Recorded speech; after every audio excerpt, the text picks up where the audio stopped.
All right, by now, this shot is world famous. The first time Shaq was ever on TV was right here on News 4. This weekend, we recreated that shot with Shaq in town for the Final Four. Just part of the fun we had with our exclusive trip with the big fella down his San Antonio memory lane. San Antonio, before you had David Robinson, Tim Duncan, and Victor Wembanyama, you had Shaquille O'Neal. It's good to come back home.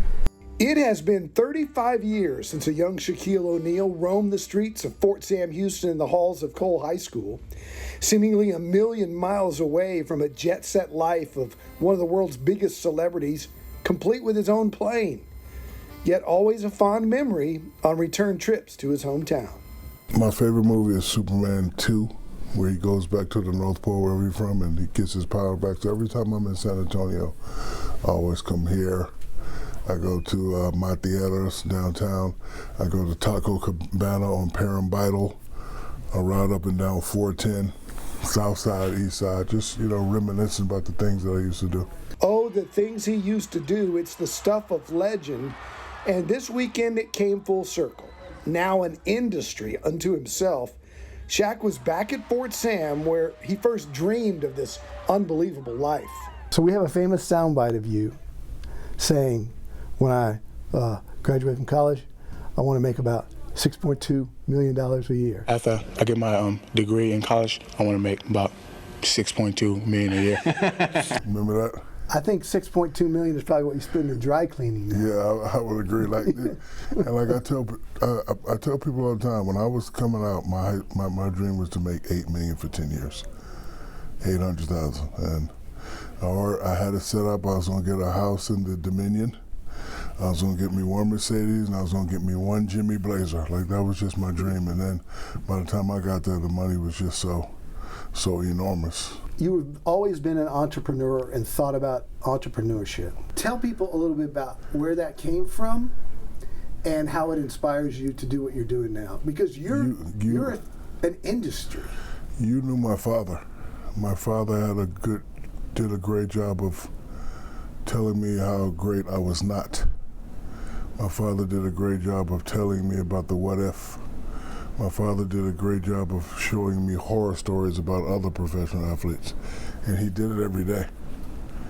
So it got to the point where it was in my mind where okay, when I'm done playing, I don't want to be broke.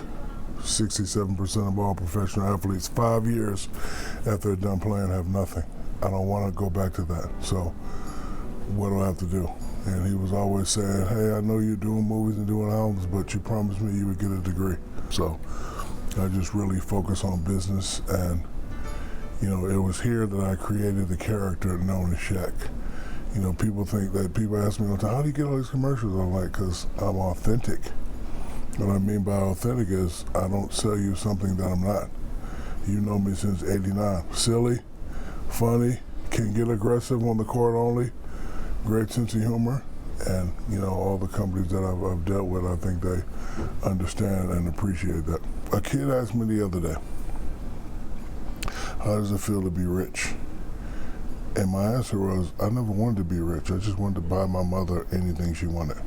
True story. Going to an AAU game, my mom's riding through Alamo Heights. You know how beautiful the houses are. And I just seen her stop and look at this house. It wasn't a large house, but it was a nice house. Coming from where we're staying in the Army base, and I just seen her look. And that kind of touched my heart and hurt me. And made me say, okay, when and if I get big time, I'm gonna buy my mother a house. They never grew up in houses. Father never grew up in a house. I never grew up in a house. We used to stay in apartments. First time I lived in a house was here. So when I do all these deals, people look at it as a money play. It's just opportunity, just to set an example for the kids that went to high school here, all the kids in San Antonio, my kids, your kids. And other kids. Many don't realize how much Shaq gives away, including his famous Shack-a-Claus program, where he donates Christmas gifts to thousands of kids every year.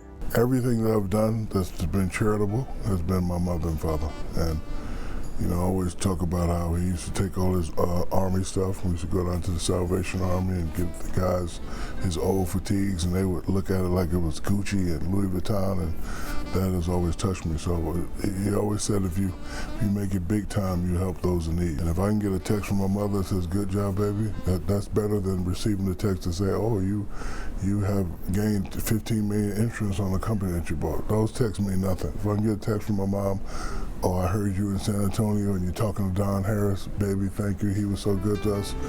That's the stuff I need in my life. Somebody asked me, "How do you want to be remembered?" And I saw him as another athlete that, and he came with this elaborate answer. I wanted it. My mind was like, I just want people to say he's a nice guy. Was he nice? When he came back to Cole, the same place he used to walk around, was he nice to kids, or did he try to big time him and shoo him away?